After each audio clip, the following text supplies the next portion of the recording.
I tell her sister.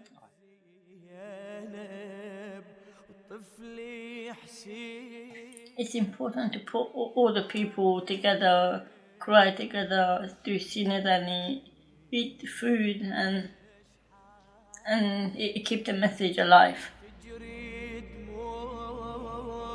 Gone to the masjid and do sinadani, do crying for Imam Hussein.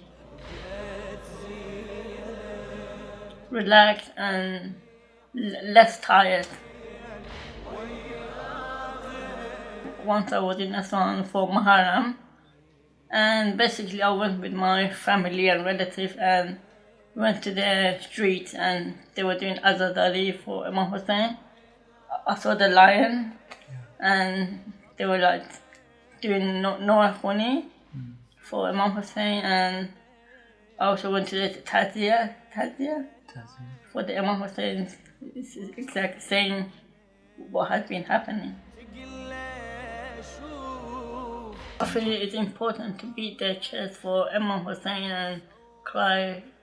It's important.